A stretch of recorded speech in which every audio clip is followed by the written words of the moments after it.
first of all, I'd like to say thank you very much to Lynn and the Telecom for this award. I'm so very grateful, so thank you. And I'd like to thank Rural Woman too for this opportunity. Pretty much right from the start, I've always wanted to be a butcher. Apart from when I was 6, I wanted to be a trapeze artist. And how I wanted to be a butcher came about when I was young. I used to do the shopping, the meat shopping in our family, and I used to go to the butchers. And they always had you on, and they had a joke with you, and they called you Blossom, and you were walking down the street, and I wondered why they were still looking at me, and they had tied string to my basket. And they were just a happy bunch, and I used to think if I was a boy, I'd be a butcher.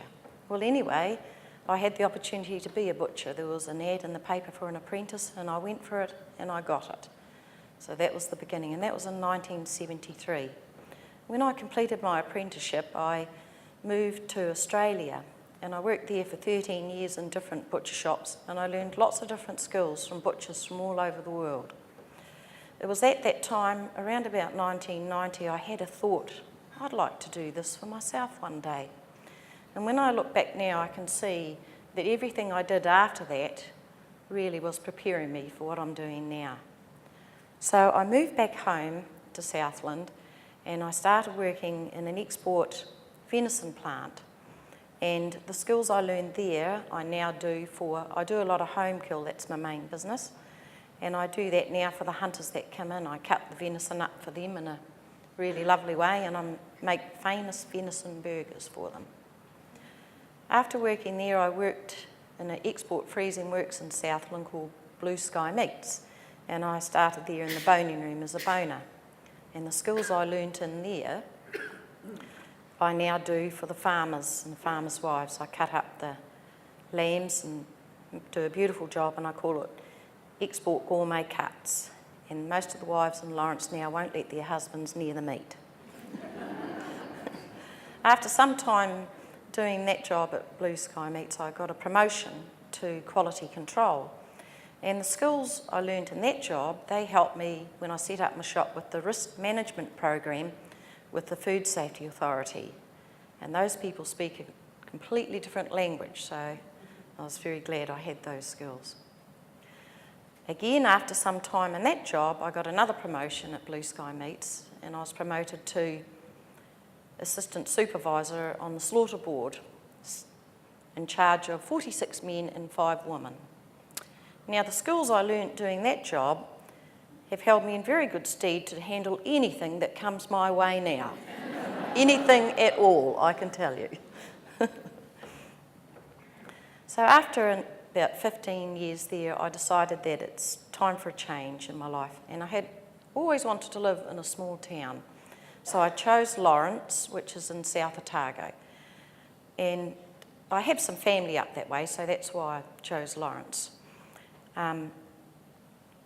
So I decided that's it, I'm going to do it. And I moved there, and I got a job in the 4 Square in the bakery. So I've now been the butcher and the baker. And the good thing about working there, which helped me in my job, is I got to know everybody in town. And I started cutting some meat in there, and it all went really well. Then there became an opportunity about 3 or 4 years later. Some new shops have been built in town, and I thought, you know what, it's now or never. It's been a dream for long enough. So I decided, and that's when Bluespur Butchery began. When I first moved to Lawrence, I didn't know this, but my mother told me that's where my granddad was born. Now, when I called my shop Bluespur, that's a little... Lawrence is a gold mining town, and Bluespur is just a wee way out of town, and it was a gold mining town too. And so I really love it up there. It's a special place. So I called my shop Bluespur Butchery, and then my mum said, well, that's where your granddad lived. So I do feel like I'm where I'm meant to be. So now I've decided I'm going to have a butcher shop, and it's time to deal with builders and plumbers and electricians and the Clutha District Council. Now, I'd like to tell you all about that, but we haven't got 4 or 5 hours, so I'm not. Needless to say, I learnt a lot of lessons, good lessons actually, and finally got through that. I did get some help around this time with my business plan and with banks and insurance and accountants, because I hadn't had much experience in that. And that help came from Clutha Enterprise in Balclutha.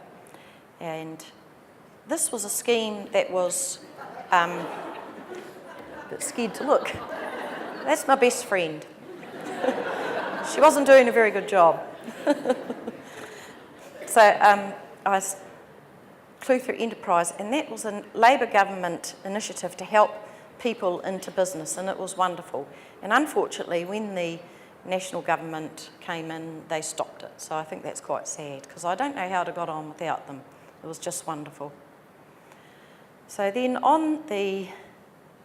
in August 2009, I opened my shop, and I've been going now for 4 years, and it hasn't always been easy. The first couple of years I had to learn a lot of lessons. I've never really run anything before, so it's been a challenge.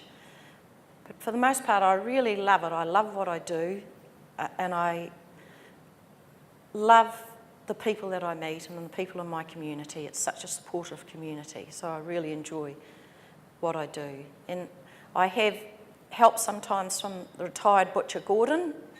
And we tell lots of stories and lies, and I can't share that. It's a secret oath of butchers. And I also have Oliver that comes in after school and works for me on weekends, and he's been working there for a couple of years, so that's really good. In the future, I hope to develop my deli a bit more, because it hasn't really taken off as well as I would have liked.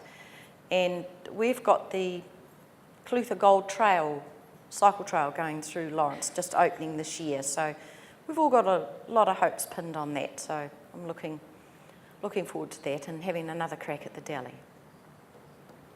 Just before I go, I just want to share a couple of stories from my past when I was an apprentice butcher. On my very first day at work, I had to deliver 50 parcels of meat. This is in 1973, all wrapped up in brown paper with string, in a Morris Minor van with no brakes, which they didn't tell me about that part. And I did that. It took me nearly all day. And when I came back, I said to the boss in a very serious voice, there was one house I could not take that parcel to. They had an extremely vicious dog, and it tried to attack me. And my boss said, "That's no good, Jenny. Well, give him a ring and tell him to tie it up." So he did, and I could hear him laughing on the phone, and he came off the phone to tell me the dog was 18 years old and had no teeth. And I have one more story I'd like to share with you. These are true stories. I have quite a number of them, but we don't have time. But one more I'm going to share with you is, a lot of you may remember in the 70s when we changed from pounds and ounces to kilos, and it was a very difficult time. A lot of people had a lot of trouble with that, including myself. Anyway, I remember this little old lady, she came in, she's only about this high, and she had the scarf tied under her neck here like this, and she'd been swatting it up. And she looked at the boss and she said, "I'll have a litre of mince and a kilometre of sausages." and my boss said, "I'll go and get your sausages, but I could be a while." Anyway, thank you very much for the opportunity to be here.